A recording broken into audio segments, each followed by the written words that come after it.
ਸਾਰੇ ਦਰਸ਼ਕਾਂ ਨੂੰ ਜੈ ਮਸੀਹ ਦੀ।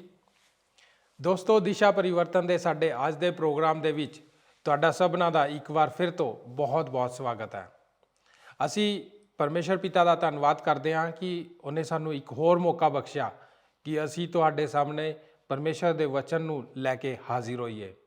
ਦੋਸਤੋ, ਅਸੀਂ ਆਪਣੇ ਪਿਛਲੇ ਪ੍ਰੋਗਰਾਮ ਦੇ ਵਿੱਚ ਦਾਨੀਏਲ ਨਬੀ ਦੀ ਪੁਸਤਕ ਦੇ 9 ਅਧਿਆਏ ਦੇ ਉੱਤੇ ਚਰਚਾ ਕਰ ਰਹੇ ਸੀ ਅਤੇ ਅਸੀਂ ਦਾਨੀਏਲ ਨਬੀ ਦੀ ਪ੍ਰਾਰਥਨਾ ਬਾਰੇ ਜਾਣ ਰਹੇ ਸੀ।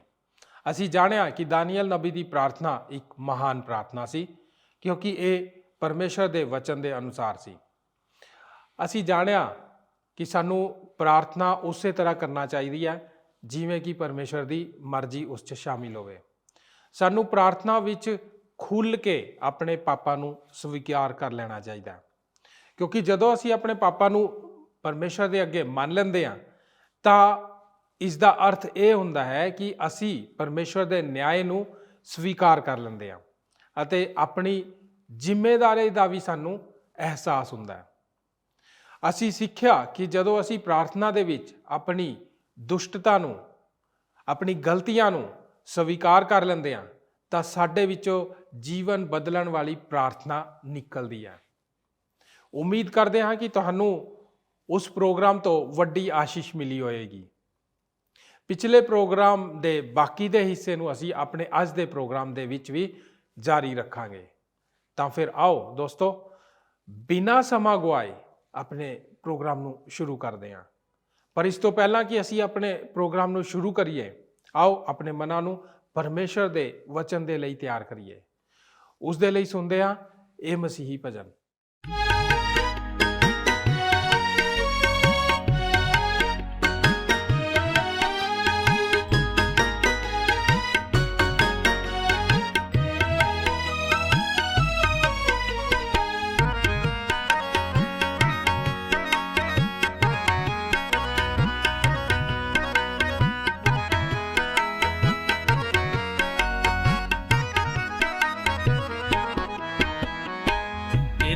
तेरी नाल प्रभु जी समा आ गया चंगा, किरपा तेरी नाल प्रभु जी समा आ गया चंगा। खुद सब कुछ मैनू सौंपिया, मैं तेरा बंदा। खुद सब कुछ मैनू सौंपिया, मैं तेरा बंदा। है किरपा तेरी नाल प्रभु जी समा आ गया चंगा। खुद सब कुछ मैनू सौंपिया, मैं तेरा बंदा।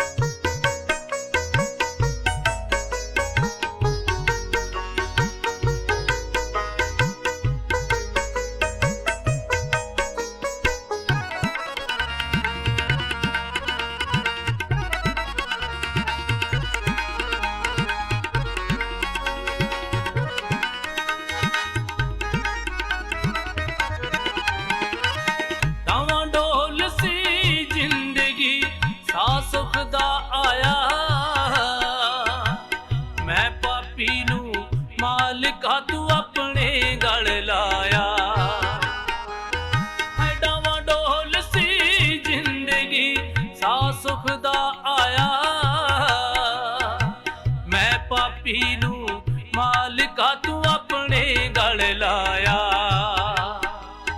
है किरपा तेरी नाल प्रभु जी समा आ गया चंगा। है किरपा तेरी नाल प्रभु जी समा आ गया चंगा।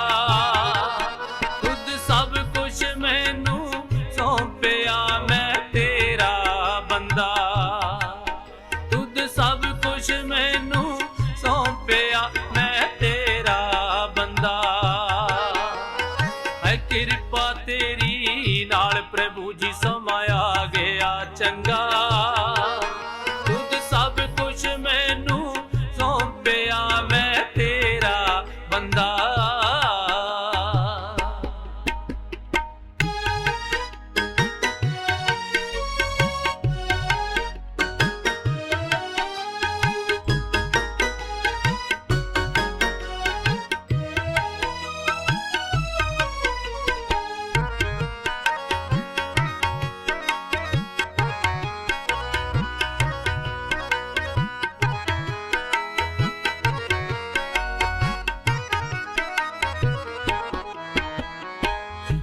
ਯਸੂ ਜੀ ਨੰਦ ਬੜਾ ਤੇਰੀ ਬਾਣੀ ਪਿਆਰੀ, ਹਰ ਦਮ ਤੇਰੇ ਨਾਮ ਦੀ ਰਹਿ ਚੜੀ ਖੁਮਾਰੀ। ਪ੍ਰਭੂ ਯਸੂ ਜੀ ਨੰਦ ਬੜਾ ਤੇਰੀ ਬਾਣੀ ਪਿਆਰੀ, ਹਰ ਦਮ ਤੇਰੇ ਨਾਮ ਦੀ ਰਹਿ ਚੜੀ ਖੁਮਾਰੀ। ਹੈ ਕਿਰਪਾ ਤੇਰੀ ਨਾਲ ਪ੍ਰਭੂ ਜੀ ਸਮਾਂ ਆ ਗਿਆ ਚੰਗਾ, ਹੈ ਕਿਰਪਾ ਤੇਰੀ ਨਾਲ ਪ੍ਰਭੂ ਜੀ ਸਮਾਂ ਆ ਗਿਆ ਚੰਗਾ। ਤੁਧ ਸਭ ਕੁਛ ਮੈਨੂੰ ਸੌਂਪਿਆ ਮੈਂ ਤੇਰਾ ਬੰਦਾ, ਤੁਧ ਸਭ ਕੁਛ ਮੈਨੂੰ ਸੌਂਪਿਆ ਮੈਂ ਤੇਰਾ ਬੰਦਾ। ਹੈ ਕਿਰਪਾ ਤੇਰੀ ਨਾਲ ਪ੍ਰਭੂ ਜੀ ਸਮਾਂ ਆ ਗਿਆ ਚੰਗਾ, ਤੁਧ ਸਭ ਕੁਛ ਮੈਨੂੰ ਸੌਂਪਿਆ ਮੈਂ ਤੇਰਾ ਬੰਦਾ।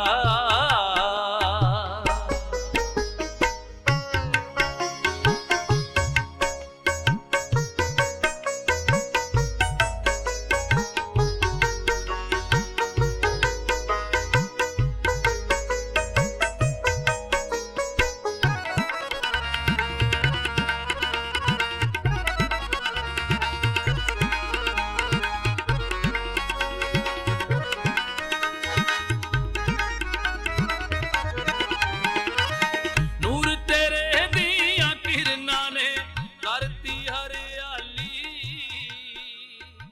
ਉਜੜੇ ਬਾਗ ਬਗੀਚੇ ਦਾ। ਨਹੂਮ ਦੀ ਪੁਸਤਕ ਵਿੱਚ ਉਸ ਦੀ ਪ੍ਰਾਰਥਨਾ ਨੂੰ ਪੜ੍ਹੋ।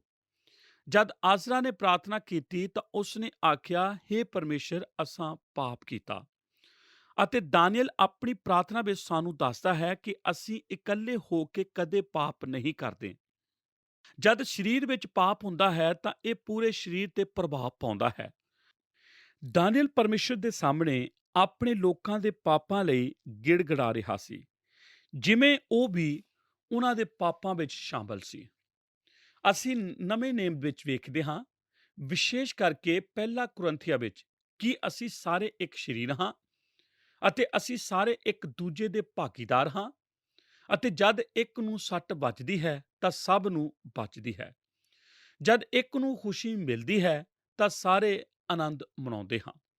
ਮੈਂ ਖੁਸ਼ੀ ਮਨਾਵਾਂਗਾ ਜਦ ਸਾਰੇ ਪਾਸਟਰ ਐਤਵਾਰ ਨੂੰ ਮੰਚ ਤੇ ਖੜੇ ਹੋ ਕੇ ਇਹ ਜਾਣਦੇ ਹੋਏ ਕਿ ਕਲੀਸਿਆ ਦੇ ਅੰਦਰ ਪਾਪ ਹੈ ਅਤੇ ਆਖਣ ਅਤੇ ਪ੍ਰਾਰਥਨਾ ਕਰਨ, ਹੇ ਪਰਮੇਸ਼ਰ, ਅਸਾਂ ਪਵਿਚਾਰ ਕੀਤਾ, ਹੇ ਪਰਮੇਸ਼ਰ, ਅਸਾਂ ਸਹਿਬਾਸ ਕੀਤਾ, ਹੇ ਪਰਮੇਸ਼ਰ, ਅਸੀਂ ਬੇਈਮਾਨ ਹਾਂ, ਹੇ ਪਰਮੇਸ਼ਰ, ਅਸਾਂ ਉਹ ਕੰਮ ਕੀਤੇ ਜਿਨ੍ਹਾਂ ਲਈ ਤੂੰ ਮਨਾ ਕੀਤਾ ਸੀ। ਇੱਕ ਚੀਜ਼ ਜੋ ਮੈਂ ਸਿੱਖੀ ਹੈ ਉਹ ਇਹ ਹੈ ਕਿ ਅਸੀਂ ਕਦੇ ਵੀ ਠੀਕ ਨਹੀਂ ਹੋ ਸਕਦੇ ਜੇ ਅਸੀਂ ਮੈਂ ਅਤੇ ਮੇਰੀ ਤੇਰੀ ਵਿੱਚ ਪੈ ਜਾਂਦੇ ਹਾਂ। ਉਪਦੇਸ਼ਕ ਨੂੰ ਉਪਦੇਸ਼ ਦਿੰਦੇ ਹੋਏ ਇਹ ਕਹਿੰਦੇ ਹੋਏ ਸੁਣਿਆ ਜਾਂਦਾ ਹੈ, ਜੇ ਤੂੰ ਧਿਆਨ ਨਹੀਂ ਕਰੇਗਾ ਤਾਂ ਤੇਰੇ ਨਾਲ ਇਹ ਹੋਣ ਜਾ ਰਿਹਾ ਹੈ। ਠੀਕ ਇਹ ਹੈ ਕਿ ਤੂੰ ਆਪਣਾ ਰਾਹ ਬਦਲ ਲੈ। ਜੇ ਤੂੰ ਠੀਕ ਨਹੀਂ ਕਰੇਗਾ ਤਾਂ ਤੂੰ ਡਿੱਗਣ ਜਾ ਰਿਹਾ ਹੈ। ਪਰ ਮੈਂ ਸਮਝਦਾ ਹਾਂ ਕਿ ਇਹ ਬਾਈਬਲ ਦਾ ਤਰੀਕਾ ਨਹੀਂ ਹੈ।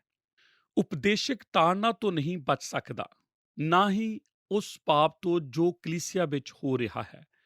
ਤੁਸੀਂ ਇਸ ਗੱਲ ਤੋਂ ਬਚ ਨਹੀਂ ਸਕਦੇ ਕਿ ਤੁਸੀਂ ਕਲੀਸਿਆ ਵਿੱਚ ਉਹਨਾਂ ਦੇ ਪਾਪ ਨਾਲ ਸ਼ਾਮਲ ਹੋ। ਅਸੀਂ ਸਭ ਕਲੀਸਿਆ ਵਿੱਚ ਇੱਕ ਹਾਂ। ਇਹ ਹੋ ਹੀ ਨਹੀਂ ਸਕਦਾ ਕਿ ਪਾਪ ਇੱਕ ਕਰੇ ਅਤੇ ਅਸਰ ਸਭ ਉੱਤੇ ਨਾ ਹੋਵੇ। ਜੇ ਤੁਸੀਂ ਆਪਣੇ ਜੀਵਨ ਵਿੱਚ ਕਿਸੇ ਪਾਪ ਦੇ ਅੰਦਰ ਹੋ, ਤੁਸੀਂ ਸੋਚ ਸਕਦੇ ਹੋ ਕਿ ਕੋਈ ਇਸ ਦੇ ਬਾਰੇ ਨਹੀਂ ਜਾਣਦਾ ਅਤੇ ਇਸ ਦੇ ਬਾਰੇ ਕਿਸੇ ਨੂੰ ਪਰੇਸ਼ਾਨੀ ਨਹੀਂ ਹੈ, ਪਰ ਮੈਂ ਤੁਹਾਨੂੰ ਕੁਝ ਦੱਸਣਾ ਚਾਹੁੰਦਾ ਹਾਂ। ਪਰਮੇਸ਼ਰ ਆਖਦਾ ਹੈ, ਇਸ ਦਾ ਪ੍ਰਭਾਵ ਪੂਰੇ ਸਰੀਰ ਉੱਤੇ ਪੈਂਦਾ ਹੈ। ਇਹ ਕਲੀਸਿਆ ਵਿੱਚ ਹਰੇਕ ਵਿਅਕਤੀ ਨੂੰ ਛੂੰਹਦਾ ਹੈ। ਦਾਨੀਏਲ ਇਸ ਗੱਲ ਨੂੰ ਆਪਣੀ ਪ੍ਰਾਰਥਨਾ ਵਿੱਚ ਸਵੀਕਾਰ ਕਰਦਾ ਹੈ। ਦਾਨੀਏਲ ਦੀ ਪ੍ਰਾਰਥਨਾ ਵਿੱਚ ਕਿਸੇ ਤਰ੍ਹਾਂ ਦਾ ਗੁਰੂਰ ਨਹੀਂ ਹੈ। ਐਤ 20 ਵਿੱਚ ਦਾਨੀਏਲ ਆਖਦਾ ਹੈ, ਅਤੇ ਆਪਣੇ ਪਾਪਾਂ ਅਤੇ ਆਪਣੇ ਲੋਕ ਇਜ਼ਰਾਈਲੀਆਂ ਦੇ ਪਾਪਾਂ ਨੂੰ ਮੰਨਦਾ ਹੀ ਸਾਂ। ਕਿ ਤੁਸੀਂ ਆਖ ਰਹੇ ਹੋ ਪਾਸਟਰ ਕੀ ਦਾਨੀਅਲ ਨੇ ਕੋਈ ਪਾਪ ਨਹੀਂ ਕੀਤਾ ਸੀ? ਨਹੀਂ, ਮੈਂ ਇਹ ਕਦੇ ਨਹੀਂ ਆਖਿਆ। ਮੈਂ ਤਾਂ ਇਹ ਆਖਿਆ ਹੈ ਕਿ ਉਸ ਦੇ ਕਿਸੇ ਵੀ ਪਾਪ ਦੇ ਬਾਰੇ ਕੁਝ ਨਹੀਂ ਲਿਖਿਆ ਹੈ। ਪਰ ਉਹ ਪਾਪੀ ਸੀ। ਉਹ ਤਾਂ ਇੱਕ ਧਰਮੀ ਮਨੁੱਖ ਵੀ ਸੀ, ਇੱਕ ਵੱਡਾ ਪਵਿੱਤਰ ਮਨੁੱਖ, ਉਹ ਮਨੁੱਖ ਜੋ ਪਰਮੇਸ਼ਰ ਨਾਲ ਚੱਲਦਾ ਸੀ। ਫਿਰ ਕਿਉਂ ਉਹ ਆਪਣੇ ਪਾਪਾਂ ਨੂੰ ਸਵੀਕਾਰ ਕਰਦਾ ਹੈ? ਇੱਥੇ ਫਿਰ ਸਾਨੂੰ ਇੱਕ ਨੇਮ ਸਿੱਖਣ ਦੀ ਜ਼ਰੂਰਤ ਹੈ। ਜਦ ਪਰਮੇਸ਼ਰ ਸਾਡੇ ਜੀਵਨ ਵਿੱਚ ਕੰਮ ਕਰਦਾ ਹੈ, ਤਦ ਅਸੀਂ ਆਪਣੇ ਪਾਪਾਂ ਨੂੰ ਮੰਨ ਲੈਂਦੇ ਹਾਂ ਅਤੇ ਪਛਤਾਪ ਕਰਨ ਲੱਗ ਪੈਂਦੇ ਹਾਂ। ਅਸੀਂ ਕਿਸੇ ਪੁਰਾਣੇ ਪਾਪ ਦੇ ਬਾਰੇ ਸੋਚਣ ਲੱਗ ਪੈਂਦੇ ਹਾਂ। ਇਹ ਇਸ ਲਈ ਨਹੀਂ ਹੁੰਦਾ ਕਿ ਅਸੀਂ ਕੋਈ ਪਾਪ ਨਹੀਂ ਕੀਤਾ। ਇਹ ਇਸ ਲਈ ਹੁੰਦਾ ਹੈ ਕਿ ਹੋ ਸਕਦਾ ਹੈ ਕੋਈ ਨਾਜ਼ੁਕ ਪਾਪ ਹੋ ਗਿਆ ਹੋਵੇ, ਜਿਸ ਨੂੰ ਅਸੀਂ ਆਪਣੇ ਜੀਵਨ ਵਿੱਚ ਮਹਿਸੂਸ ਨਹੀਂ ਕੀਤਾ। ਜਿੰਨੀ ਜ਼ਿਆਦਾ ਸ਼ਰਧਾ ਤੁਹਾਡੇ ਦਿਲ ਵਿੱਚ ਪੈਦਾ ਹੁੰਦੀ ਹੈ, ਓਨਾ ਹੀ ਗਹਿਰਾ ਪ੍ਰੇਮ ਪਰਮੇਸ਼ਰ ਦੇ ਪ੍ਰਤੀ ਹੋਣ ਲੱਗ ਪੈਂਦਾ ਹੈ। ਪਵਿੱਤਰਤਾਈ ਦਾ ਸਤਰ ਉੱਚਾ ਹੋਣ ਲੱਗ ਪੈਂਦਾ ਹੈ। ਮਸੀਹ ਦੇ ਆਗਿਆਕਾਰੀ ਬਣ ਜਾਂਦੇ ਹਾਂ। ਪਾਪ ਦੇ ਪ੍ਰਤੀ ਸਾਵਧਾਨ ਹੋ ਜਾਂਦੇ ਹੋ। ਜਦ ਯਸ਼ਾਇਆ ਨੇ ਪ੍ਰਭੂ ਨੂੰ ਉੱਚੇ ਅਤੇ ਪਵਿੱਤਰ ਵੇਖਿਆ ਤਾਂ ਕਹਿ ਉੱਠਿਆ, ਮੈਂ ਤਾਂ ਭੈੜੇ ਬੁੱਲਾਂ ਵਾਲਾ ਮਨੁੱਖ ਹਾਂ। ਜਦ ਤੱਕ ਤੁਸੀਂ ਆਪਣੇ ਪਾਪਾਂ ਨੂੰ ਸਵੀਕਾਰ ਕਰਨ ਤੋਂ ਦੂਰ ਹੁੰਦੇ ਹੋ, ਤਾਂ ਪਰਮੇਸ਼ਰ ਕੋਲੋਂ ਹੋਰ ਵੀ ਦੂਰ ਹੋ ਜਾਂਦੇ ਹੋ। ਕਿਸੇ ਨੇ ਇੱਕ ਵਾਰ ਮੈਨੂੰ ਕਲੀਸਿਆ ਦੇ ਮੀਨਾਰ ਦਾ ਅਰਥ ਦੱਸਿਆ ਸੀ। ਮੈਂ ਨਹੀਂ ਜਾਣਦਾ ਉਹ ਗਲਤ ਹੈ ਜਾਂ ਠੀਕ ਹੈ, ਪਰ ਇਹ ਇੱਕ ਅੱਛੀ ਵਿਆਖਿਆ ਹੈ। ਕਲੀਸਿਆ ਦੀ ਮੀਨਾਰ ਦਾ ਮਤਲਬ ਹੈ, ਜਿੰਨਾ ਤੁਸੀਂ ਪਰਮੇਸ਼ਰ ਦੇ ਨੇੜੇ ਜਾਓਗੇ, ਉਨਾ ਹੀ ਤੁਸੀਂ ਛੋਟੇ ਹੁੰਦੇ ਜਾਓਗੇ। ਜਦ ਤੁਸੀਂ ਪਰਮੇਸ਼ਰ ਨੂੰ ਉਸ ਦੀ ਪਵਿੱਤਰਤਾਈ ਵਿੱਚ ਵੇਖੋ, ਤਾਂ ਤੁਸੀਂ ਆਪਣੇ ਜੀਵਨ ਵਿੱਚ ਪਾਪ ਦਾ ਅਹਿਸਾਸ ਕਰਨਾ ਸ਼ੁਰੂ ਕਰ ਦੇਵੋਗੇ। ਇਹ ਹੀ ਕਾਰਨ ਸੀ ਕਿ ਦਾਨੀਏਲ ਪਰਮੇਸ਼ਰ ਦੇ ਸਾਹਮਣੇ ਆਪਣੇ ਪਾਪ ਨੂੰ ਸਵੀਕਾਰ ਕਰਦਾ ਹੈ। ਇਸ ਲਈ ਨਹੀਂ ਕਿ ਉਹ ਵੱਡਾ ਪਾਪੀ ਹੈ, ਪਰ ਕਿਉਂਕਿ ਉਹ ਪਰਮੇਸ਼ਰ ਨਾਲ ਚੱਲ ਰਿਹਾ ਸੀ। ਉਹ ਪਰਮੇਸ਼ਰ ਦੀ ਸੰਗਤੀ ਵਿੱਚ ਸੀ ਅਤੇ ਇਸ ਸੰਗਤੀ ਦੇ ਕਾਰਨ ਉਸ ਨੇ ਆਪਣੇ ਜੀਵਨ ਵਿੱਚ ਕਿਸੇ ਮਾਮੂਲੀ ਪਾਪ ਨੂੰ ਆਪਣੇ ਮਨ ਵਿੱਚ ਵੱਡਾ ਕਰਕੇ ਵੇਖਿਆ ਅਤੇ ਪਰਮੇਸ਼ਰ ਕੋਲੋਂ ਮਾਫੀ ਮੰਗੀ। ਜੀਵਨ ਵਧਣ ਵਾਲੀ ਪ੍ਰਾਰਥਨਾ ਤਦ ਹੀ ਹੁੰਦੀ ਹੈ ਜਦ ਅਸੀਂ ਪਰਮੇਸ਼ਰ ਦੇ ਸਾਹਮਣੇ ਆਪਣੀ ਕਿਸੇ ਦੁਸ਼ਟਤਾ ਨੂੰ ਵੇਖਦੇ ਹਾਂ। ਨੰਬਰ 5, ਜੀਵਨ ਵਧਣ ਵਾਲੀ ਪ੍ਰਾਰਥਨਾ ਸਾਡੀ ਭਗਤੀ ਵਿੱਚ ਮਹਿਮਾ ਕਰਦੀ ਹੈ। ਨੰਬਰ 5 ਇਹ ਹੈ ਕਿ ਜੀਵਨ ਵਧਣ ਵਾਲੀ ਪ੍ਰਾਰਥਨਾ ਸਾਡੀ ਭਗਤੀ ਵਿੱਚ ਮਹਿਮਾ ਕਰਦੀ ਹੈ। ਹੁਣ ਜਦ ਅਸੀਂ ਪ੍ਰਾਰਥਨਾ ਦੇ ਅੰਤ ਵਿੱਚ ਆਉਂਦੇ ਹਾਂ, ਤਾਂ ਵੇਖਦੇ ਹਾਂ ਕਿ ਅਸੀਂ 3 ਦੌਰ ਵਿੱਚ ਗੁਜ਼ਰਦੇ ਹਾਂ। ਦਾਨੀਏਲ ਪਰਮੇਸ਼ਰ ਦਾ ਵਚਨ ਪੜ੍ਹਦਾ ਹੈ, ਉਸ ਨੂੰ ਪ੍ਰਾਰਥਨਾ ਕਰਨ ਦੀ ਪ੍ਰੇਰਣਾ ਮਿਲਦੀ ਹੈ। ਉਹ ਪਰਮੇਸ਼ਰ ਦੀ ਇੱਛਾ ਨੂੰ ਜਾਣ ਜਾਂਦਾ ਹੈ ਅਤੇ ਪਰਮੇਸ਼ਰ ਦੀ ਇੱਛਾ ਪੂਰੀ ਹੋਣ ਲਈ ਪ੍ਰਾਰਥਨਾ ਕਰਦਾ ਹੈ। ਉਹ ਬਾਰੰਬਾਰਤਾ ਅਤੇ ਤੀਬਰਤਾ ਨਾਲ ਪ੍ਰਾਰਥਨਾ ਕਰਦਾ ਹੈ। ਉਹ ਆਪਣੇ ਲੋਕਾਂ ਦੇ ਪਾਪਾਂ ਨੂੰ ਸਵੀਕਾਰ ਕਰਦਾ ਹੈ, ਕਿਉਂਕਿ ਉਹ ਨਹੀਂ ਚਾਹੁੰਦਾ ਕਿ ਜੋ ਪਰਮੇਸ਼ਰ ਕਰਨ ਜਾ ਰਿਹਾ ਹੈ, ਉਹਨਾਂ ਦੇ ਪਾਪ ਅੱਗੇ ਨਾ ਆ ਜਾਣ। ਹੁਣ ਉਹ ਪ੍ਰਾਰਥਨਾ ਦੇ ਆਖਰੀ ਨੇਮ ਵਿੱਚ ਆਉਂਦਾ ਹੈ ਅਤੇ ਉਸ ਦੀ ਪ੍ਰਸ਼ੰਸਾ ਕਰਦਾ ਹੈ, ਆਰਾਧਨਾ ਕਰਦਾ ਹੈ ਅਤੇ ਪਰਮੇਸ਼ਰ ਦੀ ਮਹਿਮਾ ਕਰਦਾ ਹੈ। ਤੁਸੀਂ ਜਾਣਦੇ ਹੋ, ਨਵੇਂ ਨੇਮ ਵਿੱਚ ਜਦ ਮਰੀਅਮ ਨੂੰ ਸ਼ਬਦ ਮਿਲੇ ਕਿ ਤੂੰ ਪਰਮੇਸ਼ਰ ਦੇ ਪੁੱਤਰ ਨੂੰ ਜਨਮ ਦੇਵੇਂਗੀ, ਉਹਦੇ ਮੂੰਹ ਵਿੱਚੋਂ ਅੰਦਰੂਨੀ ਦੇਵੀ ਭਰੇ ਸ਼ਬਦ ਨਿਕਲੇ ਅਤੇ ਉਹ ਬੋਲ ਉੱਠੀ, ਮੇਰੀ ਆਤਮਾ ਪ੍ਰਭੂ ਦੀ ਮਹਿਮਾ ਕਰਦੀ ਹੈ ਅਤੇ ਆਪਣੇ ਮੁਕਤੀਦਾਤਾ ਪਰਮੇਸ਼ਰ ਵਿੱਚ ਆਨੰਦਿਤ ਹੋਵੇ। ਨਵੇਂ ਨੇਮ ਵਿੱਚ ਜਦ ਅਸੀਂ ਪ੍ਰਾਰਥਨਾ ਦੇ ਬਾਰੇ ਪੜ੍ਹਦੇ ਹਾਂ, ਜੋ ਸਾਡੇ ਲਈ ਇੱਕ ਨਮੂਨਾ ਹੈ ਅਤੇ ਸਾਨੂੰ ਸਿਖਾਇਆ ਗਿਆ ਹੈ ਕਿ ਪ੍ਰਾਰਥਨਾ ਦੀ ਸ਼ੁਰੂਆਤ ਕਿਸ ਤਰ੍ਹਾਂ ਭਗਤੀ ਭਾਵ ਨਾਲ ਕਰਨੀ ਚਾਹੀਦੀ ਹੈ। ਹੇ ਸਾਡੇ ਪਰਮੇਸ਼ਰ, ਤੂੰ ਜੋ ਸਵਰਗ ਵਿੱਚ ਹੈ, ਤੇਰਾ ਨਾਮ ਮਹਿਮਾ ਪਾਏ ਅਤੇ ਪ੍ਰਾਰਥਨਾ ਦੇ ਅੰਤ ਵਿੱਚ ਸਾਨੂੰ ਭਗਤੀ ਭਾਵ ਵਿੱਚ ਕਹਿਣਾ ਚਾਹੀਦਾ ਹੈ, ਤੇਰਾ ਹੀ ਰਾਜ ਹੈ ਅਤੇ ਤੇਰੀ ਹੀ ਸ਼ਕਤੀ ਹੈ, ਤੇਰੀ ਮਹਿਮਾ ਸਦਾ ਹੁੰਦੀ ਰਹੇ। ਆਮੀਨ। ਸਾਡਾ ਪ੍ਰਾਰਥਨਾ ਕਰਨ ਦਾ ਮਕਸਦ ਹੈ ਪਰਮੇਸ਼ਰ ਦੀ ਆਰਾਧਨਾ ਕਰਨਾ। ਸਾਡੀਆਂ ਸਾਰੀਆਂ ਪ੍ਰਾਰਥਨਾਵਾਂ ਕਰਨ ਦਾ ਨਤੀਜਾ ਹੁੰਦਾ ਹੈ ਕਿ ਅਸੀਂ ਪਰਮੇਸ਼ਰ ਕੋਲ ਆ ਕੇ ਉਸ ਦੀ ਆਰਾਧਨਾ ਕਰਦੇ ਹਾਂ ਅਤੇ ਪਰਮੇਸ਼ਰ ਦੀ ਮਹਿਮਾ ਕਰਦੇ ਹਾਂ। ਹੁਣ ਜਦ ਅਸੀਂ ਆਪਣੀ ਭਗਤੀ ਅਤੇ ਪ੍ਰਸ਼ੰਸਾ ਵਿੱਚ ਪ੍ਰਭੂ ਦੀ ਮਹਿਮਾ ਕਰਦੇ ਹਾਂ, ਤਾਂ ਅਸੀਂ ਆਪਣੀਆਂ ਅੱਖਾਂ ਉੱਤੇ ਇੱਕ ਆਤਮਿਕ ਗਲਾਸ ਲਗਾ ਲੈਂਦੇ ਹਾਂ, ਜਿਸ ਨਾਲ ਸਾਨੂੰ ਪਰਮੇਸ਼ਰ ਦਾ ਇੱਕ ਵੱਡਾ ਮਹਾਨ ਰੂਪ ਨਜ਼ਰ ਆਉਂਦਾ ਹੈ। ਲੂਕਾ 1:46 ਵਿੱਚ ਮਰੀਅਮ ਨੇ ਆਖਿਆ, ਮੇਰੀ ਜਾਨ ਪ੍ਰਭੂ ਦੀ ਵਡਿਆਈ ਕਰਦੀ ਹੈ। ਦਾਨੀਏਲ ਦੀਆਂ ਅੱਖਾਂ ਤੇ ਵੀ ਉਹ ਆਤਮਿਕ ਚਸ਼ਮਾ ਸੀ, ਜਿਸ ਦੇ ਨਾਲ ਉਹ ਆਪਣੀ ਪ੍ਰਾਰਥਨਾ ਵਿੱਚ ਪਰਮੇਸ਼ਰ ਦੀ ਮਹਾਨਤਾ ਨੂੰ ਵੇਖ ਰਿਹਾ ਸੀ। ਭਾਗ ਊੜਾ, ਉਸ ਦੀ ਸ਼ਕਤੀ।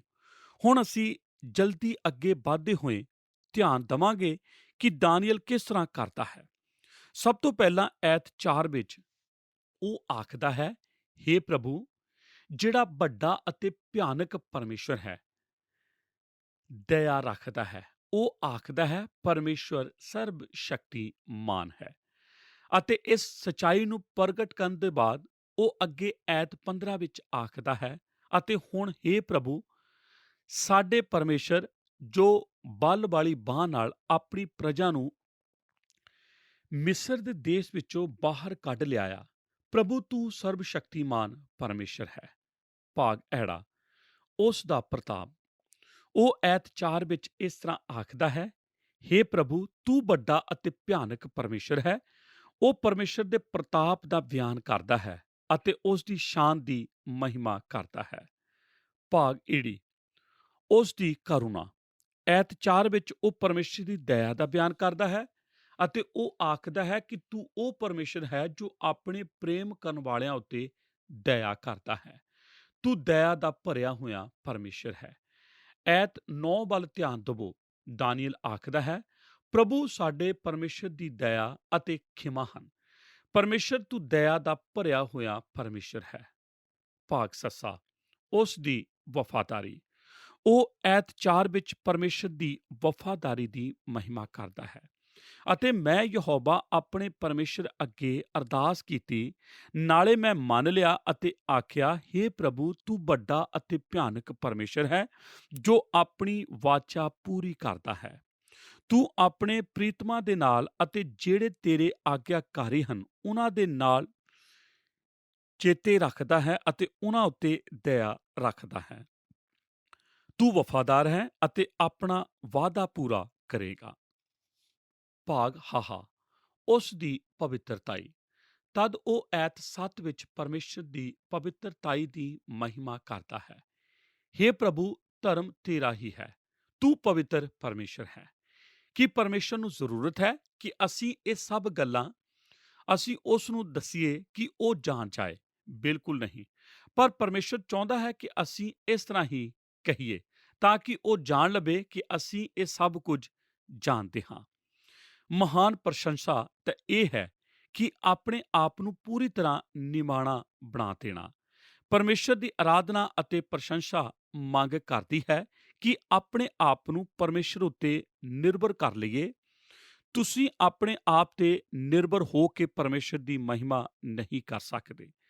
ਆਪਣੇ ਆਪ ਉਸ ਉੱਤੇ ਸਮਰਪਣ ਕਰਨਾ ਹੀ ਫਾਇਦੇਮੰਦ ਹੈ। ਕਿਸੇ ਨੇ ਕੁਝ ਸਮੇਂ ਪਹਿਲਾਂ ਹੀ ਮੈਨੂੰ ਆਖਿਆ ਸੀ ਕਿ ਜੇ ਤੁਸੀਂ ਆਪਣਾ ਸੰਬੰਧ ਪਰਮੇਸ਼ਰ ਨਾਲ ਠੀਕ ਕਰਨਾ ਚਾਹੁੰਦੇ ਹੋ, ਤਾਂ ਉਸ ਦੇ ਪੁੱਤਰ ਦੀ ਪ੍ਰਸ਼ੰਸਾ ਕਰਨੀ ਸ਼ੁਰੂ ਕਰ ਦੇਵੋ। ਆਮੀਨ। ਉਸ ਦੇ ਪੁੱਤਰ ਪ੍ਰਭੂ ਯਿਸੂ ਦੀ ਵਡਿਆਈ ਅਤੇ ਪ੍ਰਸ਼ੰਸਾ ਕਰੋ।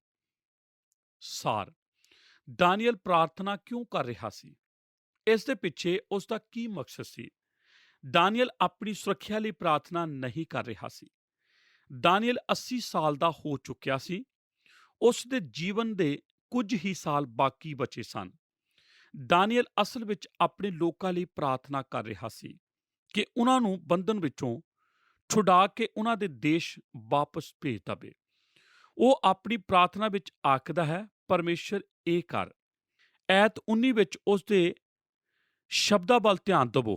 ਹੇ ਪ੍ਰਭੂ ਸੁਣ, ਹੇ ਪ੍ਰਭੂ ਬਖਸ਼ ਦੇ, ਹੇ ਪ੍ਰਭੂ ਸੁਣ ਲੈ ਅਤੇ ਕੰਮ ਕਰ। ਹੇ ਮੇਰੇ ਪਰਮੇਸ਼ਰ, ਆਪਣੇ ਹੀ ਲਈ ਢਿੱਲ ਨਾ ਲਾ, ਇਸ ਲਈ ਜੋ ਤੇਰਾ ਸ਼ਹਿਰ ਅਤੇ ਤੇਰੀ ਪ੍ਰਜਾ ਤੇਰੇ ਨਾਮ ਤੇ ਸਦਾਉਂਦੀ ਹੈ। ਮੈਂ ਚਾਹੁੰਦਾ ਹਾਂ ਹੁਣ ਤੁਸੀਂ ਐਤ 16 ਨੂੰ ਵੇਖੋ। ਹੇ ਪ੍ਰਭੂ, ਤੂੰ ਆਪਣੇ ਸਾਰੇ ਧਰਮ ਅਨੁਸਾਰ ਆਪਣੇ ਗੁੱਸੇ ਅਤੇ ਕ੍ਰੋਧ ਦੀ ਥਾਂ, ਜੋ ਤੇਰੇ ਹੀ ਸ਼ਹਿਰ ਯਰੂਸ਼ਲਮ ਉੱਤੇ ਹੈ, ਜੋ ਪਵਿੱਤਰ ਪਹਾੜ ਹੈ, ਮੂੰਹ ਮੋੜ, ਕਿਉਂ ਜੋ ਸਾਡਿਆਂ ਪਾਪਾਂ ਦੇ ਅਤੇ ਸਾਡੇ ਪਿਓ ਦਾਦਿਆਂ ਦੇ ਟੇਢੇ ਕੰਮਾਂ ਦੇ ਕਾਰਨ ਯਰੂਸ਼ਲਮ ਅਤੇ ਤੇਰੀ ਪ੍ਰਜਾ ਉਹਨਾਂ ਸਭਨਾਂ ਲੋਕਾਂ ਦੇ ਅੱਗੇ ਜੋ ਚੁਫੇਰੇ ਵੱਸਦੇ ਹਨ ਉਲਾਂਭਿਆ ਯੋਗ ਹੋਈ। ਦਾਨੀਏਲ ਆਖਦਾ ਹੈ ਕਿ ਸਭ ਜਾਣਦੇ ਹਨ ਕਿ ਅਸੀਂ ਤੇਰੇ ਲੋਕ ਹਾਂ, ਅਤੇ ਹੁਣ ਸਾਨੂੰ ਬਖਸ਼ ਦੇ ਅਤੇ ਆਪਣੇ ਦੇਸ਼ ਵਿੱਚ ਵਾਪਸ ਲੈ ਚੱਲ। ਤੁਸੀਂ ਵੇਖਿਆ, ਦਾਨੀਏਲ ਦਾ ਮਕਸਦ ਉਸ ਦੀ ਪ੍ਰਾਰਥਨਾ ਵਿੱਚ ਆਪਣੇ ਲਈ ਨਹੀਂ ਸੀ, ਪਰ ਪਰਮੇਸ਼ਰ ਦੀ ਪ੍ਰਸ਼ੰਸਾ ਲਈ ਸੀ। ਉਹ ਐਤ 17 ਵਿੱਚ ਆਖਦਾ ਹੈ, ਹੁਣ ਹੇ ਸਾਡੇ ਪਰਮੇਸ਼ਰ, ਆਪਣੇ ਸੇਵਕ ਅਤੇ ਦਾਸ ਦੀ ਅਰਦਾਸ ਸੁਣ ਅਤੇ ਆਪਣੇ ਮੂੰਹ ਦੇ ਪ੍ਰਕਾਸ਼ ਨੂੰ ਪ੍ਰਭੂ ਦੇ ਲਈ ਆਪਣੇ ਪਵਿੱਤਰ ਥਾਂ ਉੱਤੇ ਜਿਹੜਾ ਉਜਾੜਿਆ ਪਿਆ ਹੋਇਆ ਹੈ ਚਮਕਾ। ਅੱਗੇ ਐਤ 18 ਵਿੱਚ ਉਹ ਆਖ ਰਿਹਾ ਹੈ, ਹੇ ਮੇਰੇ ਪਰਮੇਸ਼ਰ, ਆਪਣਾ ਕੰਨ ਲਾ ਕੇ ਸੁਣ, ਆਪਣੀਆਂ ਅੱਖੀਆਂ ਖੋਲ ਅਤੇ ਸਾਡੀਆਂ ਉਜਾੜਾਂ ਨੂੰ ਅਤੇ ਉਸ ਸ਼ਹਿਰ ਨੂੰ ਜਿਹੜਾ ਤੇਰੇ ਨਾਮ ਤੇ ਸਦਾਉਂਦਾ ਹੈ ਵੇਖ, ਜੋ ਅਸੀਂ ਆਪਣੇ ਧਰਮਾਂ ਅਨੁਸਾਰ ਨਹੀਂ ਸਗੋਂ ਤੇਰੀ ਅਤੇ ਅੰਤ ਦਇਆ ਉੱਤੇ ਆਸ ਰੱਖ ਕੇ ਆਪਣੇ ਤਰਲੇ ਕਰਦੇ ਹਾਂ। ਐਤ 19 ਵੱਲ ਧਿਆਨ ਦੇਵੋ। ਹੇ ਪ੍ਰਭੂ ਸੁਣ, ਹੇ ਪ੍ਰਭੂ ਬਖਸ਼ ਦੇ, ਹੇ ਪ੍ਰਭੂ ਸੁਣ ਲੈ ਅਤੇ ਕੰਮ ਕਰ। ਹੇ ਪਰਮੇਸ਼ਰ, ਆਪਣੇ ਹੀਲੇ ਢਿੱਲ ਨਾ ਲਾ, ਇਸ ਲਈ ਜੋ ਤੇਰਾ ਸ਼ਹਿਰ ਅਤੇ ਤੇਰੀ ਪ੍ਰਜਾ ਤੇਰੇ ਨਾਮ ਤੇ ਸਤਾਉਂਦੀ ਹੈ। ਤੁਸੀਂ ਜਾਣਦੇ ਹੋ ਕਿ ਸਾਡੀ ਪ੍ਰਾਰਥਨਾ ਕਰਨ ਵਿੱਚ ਜੋ ਸਮੱਸਿਆ ਹੈ ਉਹ ਇਹ ਹੈ ਕਿ ਅਸੀਂ ਆਪਣੇ ਉੱਤੇ ਨਿਰਭਰ ਹੁੰਦੇ ਹਾਂ, ਨਾ ਕਿ ਪਰਮੇਸ਼ਰ ਉੱਤੇ। ਅਸੀਂ ਉਸ ਦੇ ਨੇਮ ਦੇ ਕਾਰਨ ਮਸੀਹ ਤਾਂ ਅਖਵਾਉਂਦੇ ਹਾਂ, ਪਰ ਆਪਣੇ ਆਪ ਵੱਲ ਨਹੀਂ ਵੇਖਦੇ ਕਿ ਅਸੀਂ ਕਿਸ ਤਰ੍ਹਾਂ ਰਹਿੰਦੇ ਹਾਂ, ਕੀ ਕਰਦੇ ਹਾਂ, ਕਿਸ ਪਾਸੇ ਜਾ ਰਹੇ ਹਾਂ। ਅਸੀਂ ਆਪਣੇ ਚਰਿੱਤਰ, ਆਪਣੀ ਜੀਵਨ ਸ਼ੈਲੀ, ਆਪਣੀ ਗਵਾਹੀ ਨੂੰ ਉਸ ਤਰ੍ਹਾਂ ਪੇਸ਼ ਨਹੀਂ ਕਰਦੇ ਜਿਸ ਤਰ੍ਹਾਂ ਸਾਨੂੰ ਪੇਸ਼ ਕਰਨੀ ਚਾਹੀਦੀ ਹੈ, ਤਾਂ ਕਿ ਲੋਕ ਜਾਣ ਲੈਣ ਕਿ ਅਸੀਂ ਪਰਮੇਸ਼ਰ ਦੇ ਜਨ ਹਾਂ। ਅਕਸਰ ਅਸੀਂ ਸੋਚਦੇ ਹਾਂ ਕਿ ਪ੍ਰਾਰਥਨਾ ਦਾ ਮਤਲਬ ਇਹ ਹੈ ਕਿ ਪਰਮੇਸ਼ਰ ਦੇ ਕੋਲੋਂ ਕਿਸੇ ਚੀਜ਼ ਦੀ ਆਸ਼ੀਸ਼ ਲੈਣਾ, ਭਾਵੇਂ ਉਹ ਕੁਝ ਵੀ ਹੋਵੇ। ਅਸੀਂ ਆਖਦੇ ਹਾਂ, ਮੈਂ ਚਾਹੁੰਦਾ ਹਾਂ ਕਿ ਤੂੰ ਮੈਨੂੰ ਇਹ ਚੀਜ਼ ਦੇ, ਇਸ ਦੀ ਮੈਨੂੰ ਜ਼ਰੂਰਤ ਹੈ। ਪਰਮੇਸ਼ਰ, ਜੇ ਤੂੰ ਮੈਨੂੰ ਇਹ ਆਸ਼ੀਸ਼ ਦੇਵੇਂਗਾ ਤਾਂ ਮੈਂ ਤੇਰੇ ਲਈ ਬਹੁਤ ਅੱਛਾ ਹੋਵਾਂਗਾ। ਪਰ ਇਹ ਅਸਲ ਵਿੱਚ ਪ੍ਰਾਰਥਨਾ ਨਹੀਂ ਹੈ। ਪ੍ਰਾਰਥਨਾ ਤਾਂ ਪਰਮੇਸ਼ਰ ਦੇ ਵਚਨ ਅਨੁਸਾਰ ਹੁੰਦੀ ਹੈ, ਉਸ ਦੀ ਇੱਛਾ ਦੇ ਅਨੁਸਾਰ ਹੁੰਦੀ ਹੈ, ਪਰਮੇਸ਼ਰ ਦੀ ਵਡਿਆਈ ਦੇ ਨਾਲ ਹੁੰਦੀ ਹੈ। ਤੁਸੀਂ ਜਾਣਦੇ ਹੋ, ਪ੍ਰਾਰਥਨਾ ਕਰਨ ਲਈ ਸਾਨੂੰ ਜਾਣਨਾ ਚਾਹੀਦਾ ਹੈ ਕਿ ਪਰਮੇਸ਼ਰ ਕੀ ਕਰ ਰਿਹਾ ਹੈ। ਸਾਨੂੰ ਪਰਮੇਸ਼ਰ ਦੀ ਇੱਛਾ ਨੂੰ ਜਾਣਨ ਦੀ ਜ਼ਰੂਰਤ ਹੁੰਦੀ ਹੈ, ਤਾਂ ਕਿ ਅਸੀਂ ਉਸ ਦੇ ਵਚਨ ਤੋਂ ਦੂਰ ਨਾ ਹੋ ਜਾਈਏ। ਜਦ ਦਾਨੀਏਲ ਨੂੰ ਪਰਮੇਸ਼ਰ ਦੀ ਇੱਛਾ ਦਾ ਪਤਾ ਲੱਗਾ ਤਾਂ ਉਹ ਤੀਬਰਤਾ ਨਾਲ ਪ੍ਰਾਰਥਨਾ ਕਰਨ ਲੱਗ ਪਿਆ ਕਿ ਹੁਣ ਦੇਰ ਨਾ ਕਰ।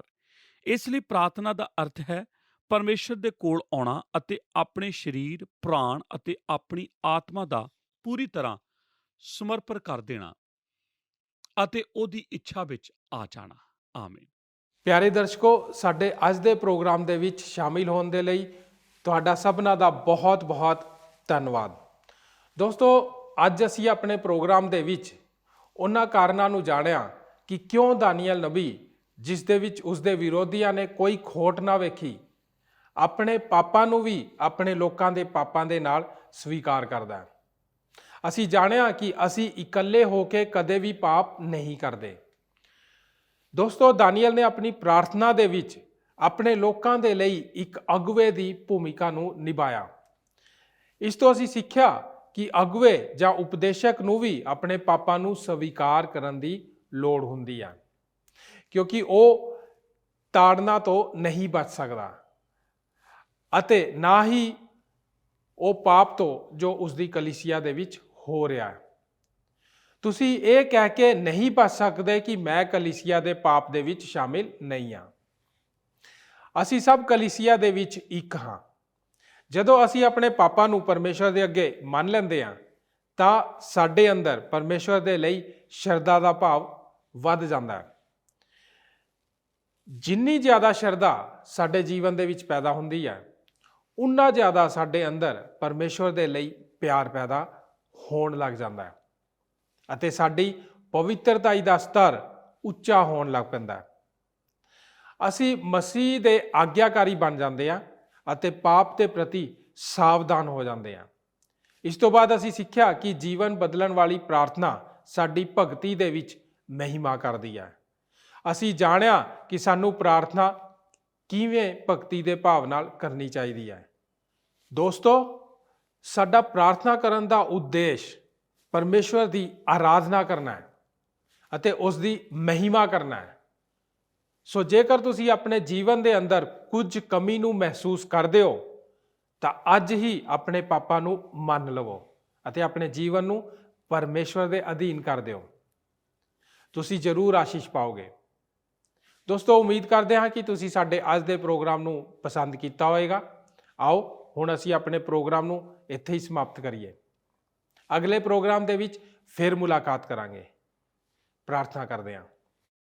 ਸਾਡੇ ਅਨੁਗ੍ਰਹਕਾਰੀ ਦਿਆਲੂ ਪਰਮੇਸ਼ਰ ਪ੍ਰਭੂ ਯਿਸੂ ਮਸੀਹ ਜੀ ਦੇ ਨਾਮ 'ਚ ਤੁਹਾਡਾ ਧੰਨਵਾਦ ਕਰਦੇ ਪਿਤਾ। ਅੱਜ ਫਿਰ ਇੱਕ ਵਾਰ ਤੋਂ ਪਿਤਾ ਪਰਮੇਸ਼ਰ, ਤੁਸੀਂ ਪ੍ਰਾਰਥਨਾ ਦੇ ਵਿਸ਼ੇ 'ਚ ਸਾਨੂੰ ਸਿਖਾਇਆ।